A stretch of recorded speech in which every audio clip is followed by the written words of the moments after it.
Women, what's that one thing you do to get men's attention that nobody knows? I use it every day after doing my skincare routine, and let me tell you, this never misses. Recently my boyfriend bought me a perfume, attraction in a bottle from a brand called Cute Urges that's now jeopardizing our relationship. He bought it thinking that spraying it on me while we have our sexy, silly time would turn him on a little more because the perfume was listed to have a small increase in pheromones. If it turned him on more, he would be able to, you get the point. God, did it work. I left the bed with my legs shaking, and I dropped to the floor. However, the scientist in me wanted to conduct my own experiment. What if I wore it everywhere? That's exactly what I did. I did my skincare and put some Vaseline on my sensitive points, just a little advice for you guys, and sprayed it there so it would stick there longer and stronger. Then I was off to classes. Do you know those moments in movies where the whole class turns back and looks back at the main character? Imagine that, except it was all the guys in the class. The funniest part is they were already looking at the door before I walked in. It was almost as if they could smell me from a mile away. That's when I needed a second to figure out why this was working so well. I hid in the bathroom and looked more into the perfume's description on cuturges.com, and my boyfriend was dead wrong. It does not do a small increase in pheromones, it's a huge one. I've been toying with all these guys' actual brain chemistry without even knowing. Walking around campus was one of the most embarrassing and best moments of my life somehow. For the first time in my life, I felt like the main character. I had so many people ask me for my snap, and to be honest, a lot of the guys were pretty good looking, but there was no way in hell I was going to cheat on my boyfriend.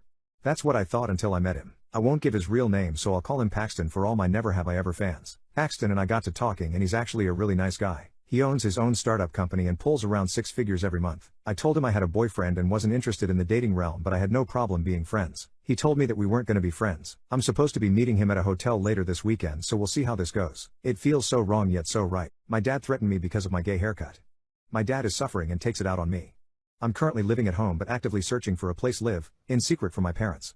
My dad was active duty military but is now in the reserves and guards the gates of our local military base and has some form of PTSD from his active duty years but refuses to admit it or seek help for it, and I am usually the target of his angry outbursts. One morning after I put my sister on the bus, I decided to just chill out for the day before going over to my girlfriend's house that evening because it was my first day off in a while since I worked 2 jobs. My dad was leaving for work, and before he did he told me I needed to get a haircut that day. I told him I can't afford one and I just got one 2 weeks prior, so my hair was still short.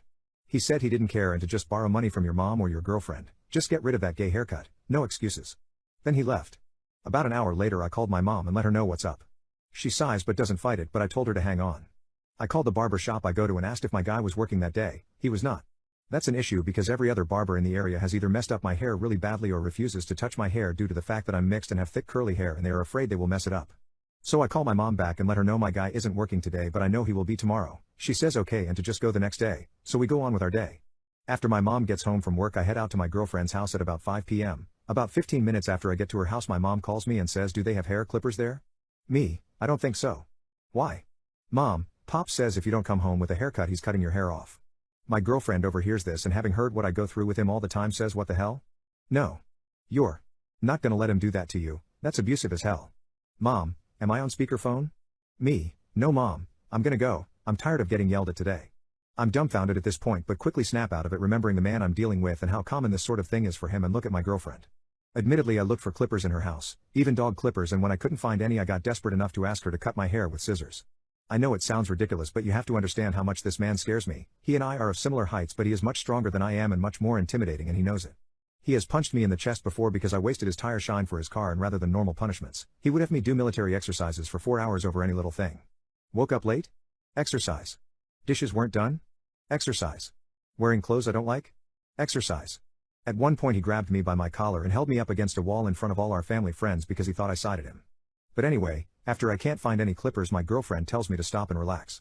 She told me not to go home if he's threatening me like that. I told her I didn't have a choice. I had work the next day. My uniform was at home, and since I had started my second job so recently I couldn't call out. After a while of talking we decided to go pick up my clothes for work and to go back to her house since her mom told me I could stay with them for a little while. So I called my mom back and I told her what I was going to do, and she lost it. "Mom, no, come home." Me, "I'm not coming home to be shaved bald." "Mom, please just come home, I'll talk to him." Me, "No, I'm coming to grab my clothes and staying here for the night." "Mom, this will only make things worse." Me, "I don't feel safe there tonight." "Mom, screw you." I get in my car and tell my girlfriend to follow me in hers. At this point it is about 7:45 p.m. As we start driving my mom calls me back. "Mom, please come home." I talked to him and he promised to keep it civil. Me, "I'm grabbing my clothes and leaving, girlfriend is coming with me." Mom, "No she's not. Keep her away from my house or I'll call 911. Me, "She's here to make me feel safe." Mom, "If you think you're leaving in that car you're wrong, that's not your car, that's the car we let you use. Me, okay, girlfriend is in her car, so we'll just take hers back to her house.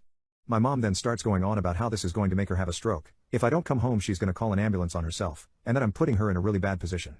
Unfortunately, I eventually cave and tell her I'm coming home and hang up. I then call my girlfriend who has been driving behind me the whole time and tell her the deal. She tells me not to, but I tell her what my mom said about having a stroke and since she's had them before how it's very likely. She doesn't like the idea, but I tell her to wait at the front of my neighborhood for at least an hour. If she felt like leaving after that then she could, but if I didn't call her at 1 a.m. to tell her I'm okay, to call the police. She agrees and that's what we did. I walk into the house and my mom hugs me while crying. My sister is still confused on what's going on, but after my mom's scene we go into my bathroom and she shapes up my beard a little, the only thing that really needed to be done, and about an hour later my dad gets home. Things didn't remain civil like she said. He started yelling at me about how I never listen, threatens me saying me and him could go outside and fight right now and says he's not afraid of jail time because he's served it before, says he's poured 10 years of his life into me and that he's going to get something out of it, whether it's me getting a good job and supporting myself, or him kicking my ass. He reiterates the fact that he's not my dad and he never will be. He doesn't let me call him dad, he makes me call him Pops. That was the first conversation we had ever had and it was when I was 8. He tells me there's only one man on this house and it's him, so if I want to act like a man to go out into the real world and act like one, and while I was in his house I am to do whatever he says, because even if he asks me to do something, he's not really asking me, he's telling me to do it just in a nicer way. While this is going on my mom doesn't intervene or say anything. He then tells me for my own safety to never yell at his wife ever again.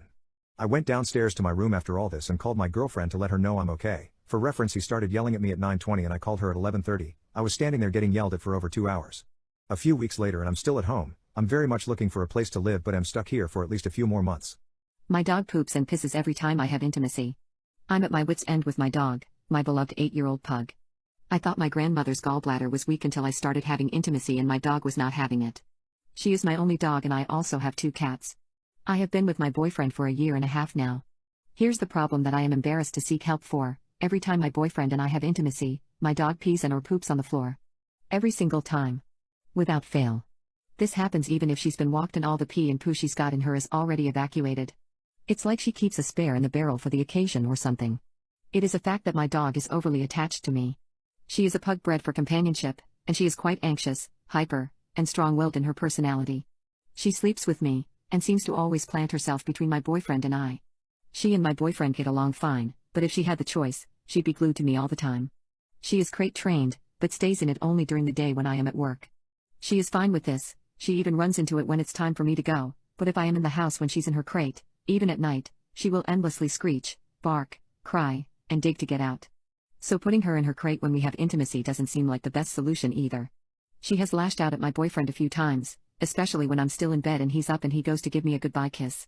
She will growl and lunge at him. So I am surmising that this behavior is because of a combination of thinking she owns me, anxiety, and thinking my boyfriend is harming me. We are also usually loud while in the throes of it. There have been a few times where he has playfully spanked me when we're not doing the deed and my dog immediately cowers. My boyfriend bought a new place about 6 months ago. It is carpeted, while I have laminate and tile at my place, therefore the impact of her pooping and peeing is more severe because it is hard to get the smell out. I use the special pet enzyme cleaners on any spots and work diligently to get them all out. Lately, she'll sneak up to his room to do a little pee in his room even after she's been outside. It's as if she's trying to make a statement. I'm thinking I can physically block off his room as a solution to this piece of it, but I have no clue what to do about her peeing and pooping when we have intimacy. This has been going on for a while, and our patience is wearing thin. How in the hell do I handle this? I don't really want to stop in the middle of having intimacy in order to give her positive reinforcement, and if I put her in her crate beforehand, she will raise hell and spoil the mood, so I am absolutely stumped as to what to do. Maybe she just wants to join in. She hasn't gotten much action since she was spayed. My fiancé wants his father to go down on me before we get married. My fiancé proposed to me about 8 months ago. We decided on having a relatively small wedding, which is in 2 days. He seems absolutely perfect and we are very much in love. I have my V card and so does he. He wanted to save it for marriage and I wasn't fussed, so I agreed to save it. He has told me earlier that in his family the father checks the V card of the bride the night before the wedding. I laughed this off as it seriously sounds like a massive joke. But no, turns out he was dead serious. He wants me, the night before, to open my legs up in a small ceremony type thing so his dad can check me while he, his brothers, and his uncle can watch so that they know I am still pure. I told him fat chance I am going to do that, and he was begging to me to go through with it and how important it is for him. He said he knew it was slightly embarrassing for me, but his mom did, and it will prove how much I love him and that I have nothing to hide anyway as I still have my V card. I left and he was crying like a little baby. It was very dramatic.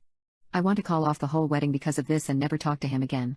But at the same time, It's only one thing, and other than that we are genuinely perfect for each other and I don't want to spend my life with anyone else and it is very important to him and his family. I am currently at my friend's house and I might stay here for the night. Tomorrow would be our last day as an unmarried couple and I am straight up panicking. Update: I went and talked to him this morning. I told him that his father is not going to look at me and he needs to respect that. He was adamant that it needs to happen and accused me of lying about my V card. I was trying to be calm and rational but he was not having it and just became more and more angry. I told him if he really loved me he would stand by me on this and tell his father no, to which he laid hands on me and said he didn't need to prove anything. I ended it right there and left him. My husband attacked me because a coworker talked to me at work. Tell me you have a small PP without telling me you have a small PP. My husband cheated on me for 2 years.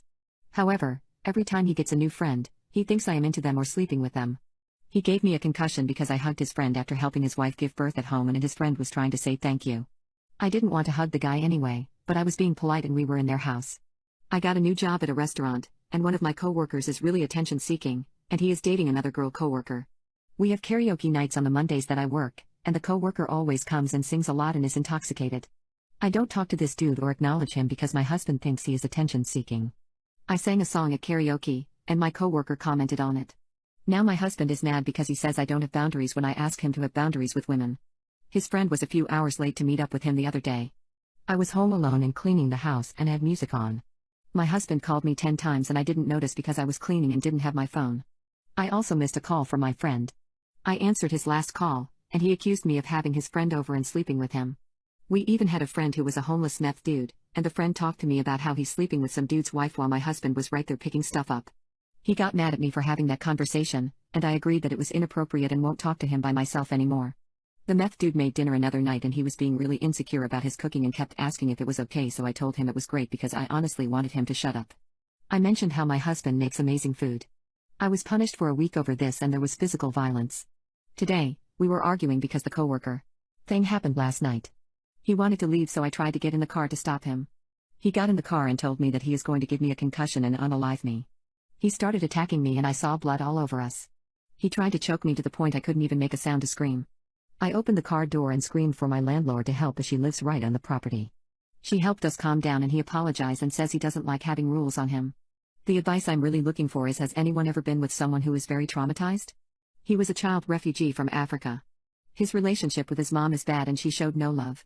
He and his siblings starved so that she could buy gold jewelry and she stole all their money. He was in a relationship with a woman 20 years older than him who has 7 children and is an alcoholic and physically abusive and cheated on him the whole time and severely put him down. I have a lot of empathy for him and have seen him grow a lot and am proud of him for how far he has come, but also some things like his insecurity are not changing fast enough for me to even be or feel safe. I had a hard life. I was assaulted a lot as a child and beat. I have been substance abused and assaulted many times as I got older. I was put in lockdown facilities from 13 to 18 because my parents listened to therapists and thought I was mentally ill. Despite all of these things, I am an extremely positive and optimistic person. I learned how to heal myself, and in the lockdowns, I learned how to find freedom within myself when I had nothing. I have always been psychologically aware and intelligent in the way that I can help people, help myself, and I can understand what is going on in people's hearts. I see the true person that wants to be free in him who is caged by all of his pain, but it has taken a toll on me. His cheating made me lose myself and I was a shell of a human until recently. I have been getting back up on my feet, but I feel like because I have better energy now, men are becoming more attracted to me, and now my husband is starting to become paranoid and insecure again when I have never betrayed him like that, and I never will. But when you're paranoid, everything you see feeds your assumptions. I guess I am just wondering, has anyone been with someone so traumatized and had to be patient for their growth? I can deal with a lot, and I know that humans are complex. I don't expect a perfect person. What's the most messed up thing a parent has said to you that you'll never forget? My mom unveiled my whole life was a lie at a party. Last New Year's Eve, while separating my parents during a domestic dispute, I had put my mom and dad in separate rooms and my mother was starting to argue with me, at which point she drops this bomb: I don't know why you're even defending him, he's not even your real dad. At the ripe, breedable age of 21, I found out I have little to no memory of my biological father. I have no idea about 50% of my medical history, etc. More so the way my mom said it stuck with me. A billion ways to approach that, and you tell me it during a fight? Yes, I sent my dad to the bedroom and had my mom in the living room. She was threatening to leave. In regards to my mom being a crappy person and all that, to shed light on the whole thing, it's a huge mess. Both my parents have years of emotional and psychological baggage that they've ignored for the first 28-ish years of their marriage. Unresolved issues from affairs. I was the result of an affair in response to an affair. Yeah, originally I did take sides, but I've realized there is no sides, it's literally two people feeding off each other and entirely destructive, so they're both wrong. I don't care who is more wrong, they're both wrong and need help. I've told them this, calmly. I accepted pretty quickly that my dad is the one who raised me. As far as my bio dad, whenever I refer to him is that I think of him as a robot. I am contemplating meeting him sometime in the next year. I know his name and where he lives, unsure of how to approach. As for my general well-being, it's forced me to grow up a ton, my parents fighting tears down anything nearby, but I've realized that I'm capable of being independent from them, and I am. 100%. I just quit my second job yesterday, but I've worked 2 jobs for the past year and gone to school full-time, and I live at a distance.